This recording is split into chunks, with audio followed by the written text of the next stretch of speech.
Lo que nos dejó el último fin de semana antes del Juego de las Estrellas en el mejor béisbol del mundo. Comenzamos. La antesala del Juego de las Estrellas nos dejó resultados muy interesantes.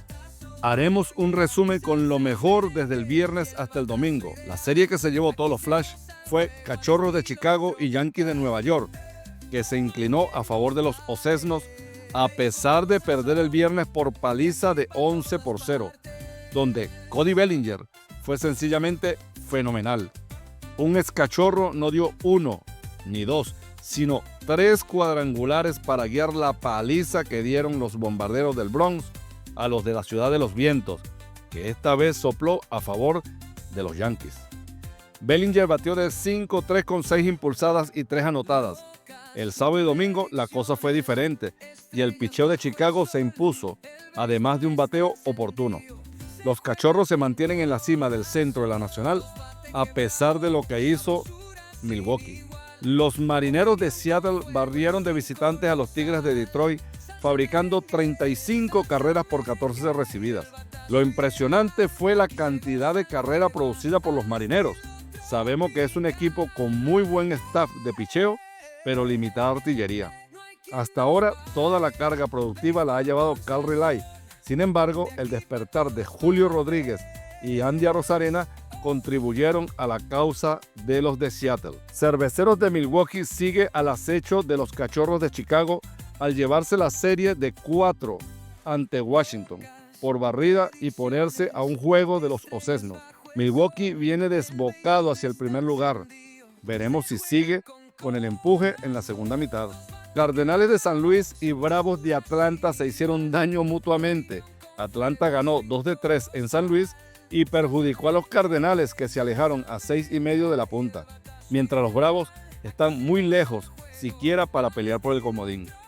Rojos de Cincinnati perdieron el viernes frente a los Rockies de Colorado en lo que ha sido una constante del equipo Red. Sábado y domingo enderezaron el rumbo para llevarse la serie y seguir aspirando a entrar a postemporada. Con todo y lo mal que juegan, Cincinnati tiene récord positivo de 50-47. La división este de la Liga Americana se ha convertido en un toma y daca.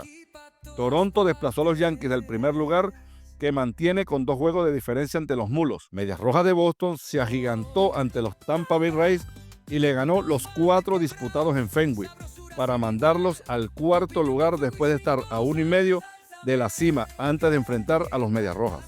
Guardianes de Cleveland venían de barrer a los Astros de Houston y en la serie de 4 contra los Medias Blancas se llevaron una derrota, lo que puede ser perjudicial en sus ansias para clasificar a postemporada. Perder con el peor equipo de la Americana y de tu propia división es señal que debes ajustar piezas para la segunda parte de la campaña. Miami Marlins ganaron 2-3 a los Orioles de Baltimore. Los de Maryland parece que se dedicarán a meter zancadillas. Mets de Nueva York ganaron los 2 primeros a los Reales de Kansas City, que lograron salvar el último de la serie evitando la barrida. Mets están en una lucha encarnizada por el primer lugar del este de la Nacional. En el duelo tejano, la serie se inclinó a favor de los Rancheros de Texas 2-1. Los Piratas de Pittsburgh al fin ganaron, llevándose el juego del domingo ante los Mellizos de Minnesota 2-1. D-backs de Arizona se salvaron de la barrida, ganando el último de la serie a Los Ángeles Angels.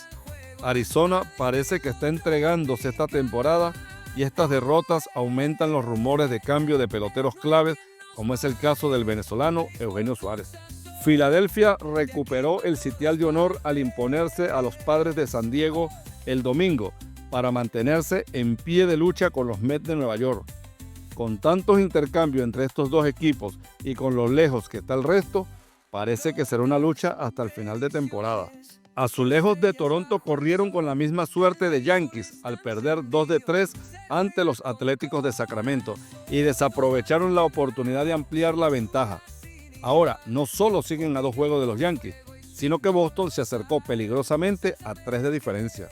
Los Dodgers de Los Ángeles enderezaron el camino al ganar sábado y domingo a los Gigantes de San Francisco y mantenerse firme en la punta del oeste de la Nacional. Dodgers venían de 7 derrotas consecutivas, racha que cortaron el sábado. A pesar de la crisis que sufrieron, mantienen ventaja de 5.5 sobre los Padres de San Diego. A disfrutar del clásico de las estrellas y pendiente de las sorpresas que tenemos. Volvemos el viernes con nuestro acostumbrado pronóstico para los juegos de las grandes ligas. Saludos.